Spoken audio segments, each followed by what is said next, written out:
My baby was about to be 1 and we were planning her birthday and baptism all together. We obviously were going to need an epic dress, but the sticker shock that I had from looking on Google just immediately told me that I was going to have to make this dress myself. Luckily, I may or may not know someone who owns a bridal shop. I put together a quick Pinterest board. I saw a look that I really loved, and the baby and I asked our friend if we could take a look at some old samples. Now, I've already mentioned several times how strongly I feel about upcycling and recycling, and I had my eye immediately drawn to this dress with this lace. The dress style may be a little bit dated, but the lace was so classic and perfect for what I needed it for. The top alone, I could just see what the top of the baby's gown was going to look like. And the train and the bottom was absolutely perfect for what I wanted to do at the bottom of her dress also. I found this pattern in a simplicity book, and I started getting to work just taking apart the dress to see what I had to work with. I was able to lay my pattern piece directly on the laced area with all of these crystals and beads on it. I put it exactly where I wanted it so that I could have this perfectly scalloped neckline. And I was even able to use the buttons and button loops on the back of the gown in a really specific area to make the back of the bodice. I began serging my pieces along the edges so that the baby could have some more comfort in case there was anything that was going to scratch her.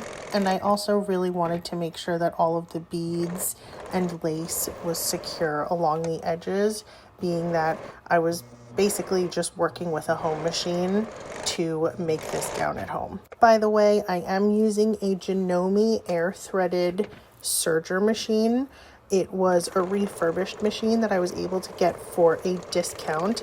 I will link the store that I buy from. They are out of state, which means that I get to take advantage of no tax. So I contact them a lot for different kinds of machines and supplies. Sharing is caring, so why not let you guys know my little secret, right? Now, my home machine is a little bit less impressive. It is a Singer patchwork quilting home machine. I need to use this thread stand in order for the tension to work better, which is a little bit of a bummer, but the machine has still gotten me through a lot of projects, and it works pretty well on thicker fabrics, so I guess it's not all that bad, right? You'll notice here that I use these colorful clips. I love using these clips for thicker fabrics or for fabrics that I really don't think pinning is going to work with.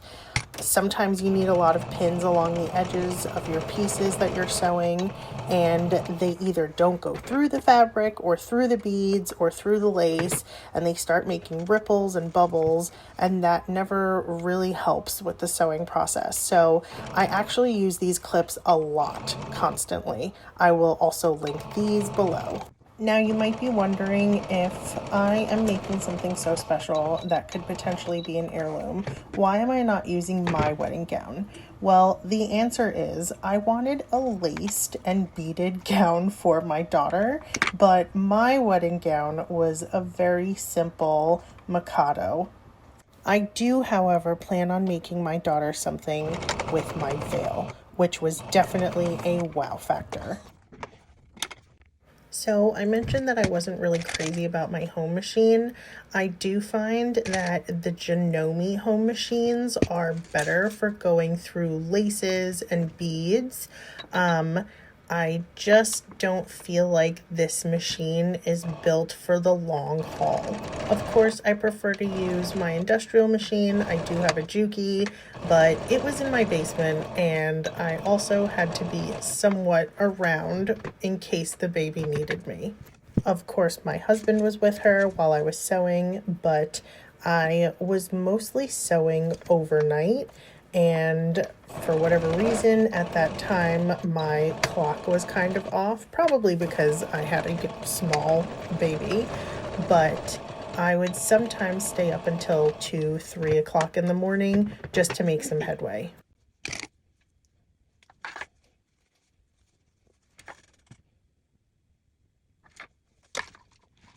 Here you'll see that the bodice is now fully lined and ready for me to make a skirt for it. Hi. Raquel, or Rocky as we call her, as you can see, decided that she needed to come in and check on my progress. I tried to shoo her away as best as I could because I don't feel like it's great to have a toddler around needles. Crazy, right? Finally moving on to the skirt, you'll see what attracted me so much to this dress. The hem lace was so pretty, and I knew that it was going to make the most beautiful skirt for my baby's christening gown. I will be completely honest, the latest season of Bridgerton had just come out, and I would be lying if I didn't say that I was a bit inspired or maybe a bit influenced on how I was going to create the look of the skirt. Christening gowns already have a bit of a look of an empire waist, but once I started putting the skirt together and this adorable sleeve, I mean, come on, can you even? The complete nerd in me wants to say that I felt like I was designing the diamond of the season, and I'm not kidding you, I definitely was. I knew that I wanted to have a little bit of a train, and I definitely wanted to have the split in the front of the skirt. At this point, I just had to drape the lace onto the skirt the way that I wanted it, and I needed to make sure that everything was symmetrical. For that reason, a little bit had to be gathered, and the back needed to have a bit of a pleat on each side. The dress was looking pretty good, so the next thing to do was try it on the baby. She loved it. Look at her posing, holding up her skirt. It is the cutest thing ever. This may actually be the moment where I created a monster. Now, these gowns are meant to be a bit longer for, I don't know, dramatic purposes. I actually don't know the whole tradition about this, but either way, these babies always look so beautiful. Here she is. She's at the altar. We got to church a little bit early for a photo shoot. She is wearing her great-grandmother's Sacred Heart pendant and her matching bonnet, of course. I did buy some satin bias tape.